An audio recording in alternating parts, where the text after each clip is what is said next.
This is a recording of the article Vicksburg's Fall. Union Major General Ulysses S. Grant had been given a free hand to pick his own battles. Far from the big battles taking place in the East, Grant commanded 60,000 men in the Western Army of the Tennessee. He chose Vicksburg, Mississippi as his most strategic opportunity.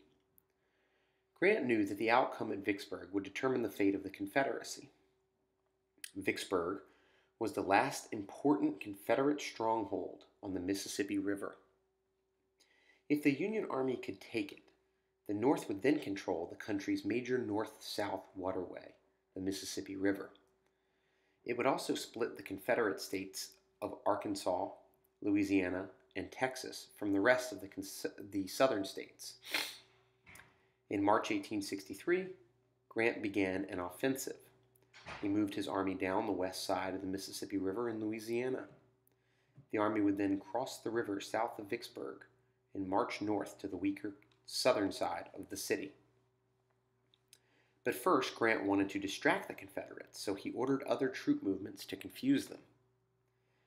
He instructed Union Major General William T. Sherman to keep up the pressure north of Vicksburg. In December 1862, Sherman had to abandon an attack of the city from the north. Sherman's continued presence and periodic attacks, however, kept the Confederates focused on him and not on Grant's movements across the river.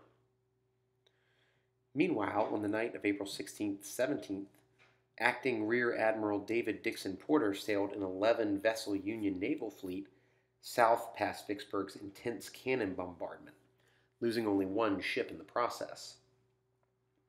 Porter's role in the Vicksburg campaign was to carry supplies to Grant once he arrived south of the city, and to transport Union soldiers across to the eastern shore of the river.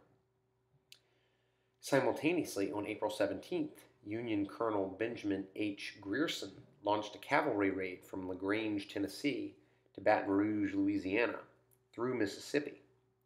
To confuse the Confederates, Grierson split his forces, sending 700 men north, while the main body of 1,000 men continued south.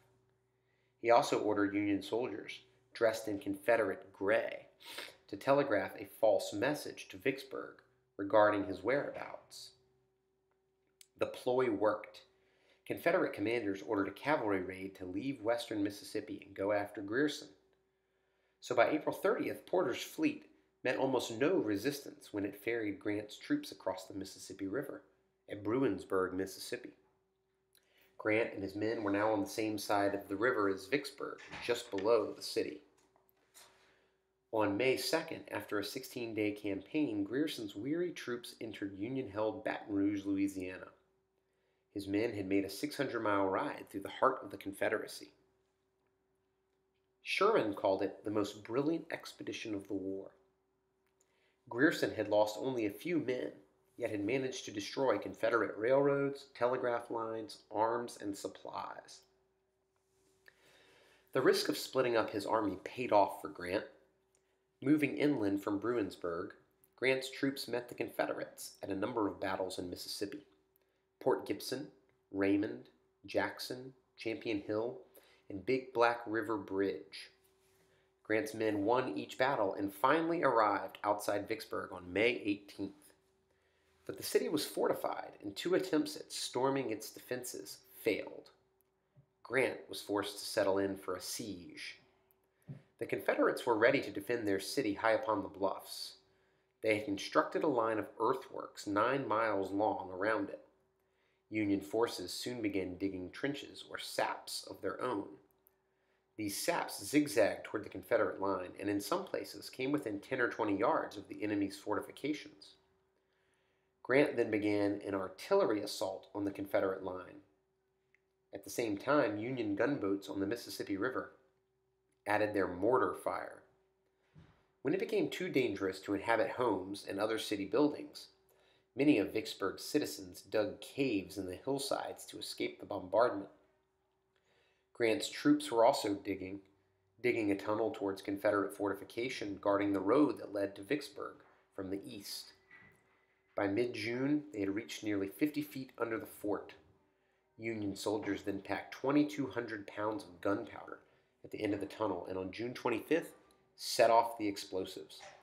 So terrible a spectacle is seldom witnessed, wrote newspaper correspondent James Fitzpatrick. Dust, dirt, timber, gun, carriages, logs, in fact, everything connected with the fort rose hundreds of feet in the air. Despite the tremendous blast, Union troops still could not capture the city. As the weeks passed, people in Vicksburg began to suffer. Food became scarce and ammunition ran low. By July 3rd, Confederate Lieutenant General John C. Pemberton finally admitted that his troops in the city could hold out no longer. He sent a note to Grant asking for terms of surrender. On July 4th, 1863, the tired and hungry defenders of Vicksburg filed out of the city and laid down their arms. After a 47-day siege, Vicksburg had fallen. Combined with General Robert E. Lee's retreat at Gettysburg in the east, it marked the beginning of the end for the Confederacy.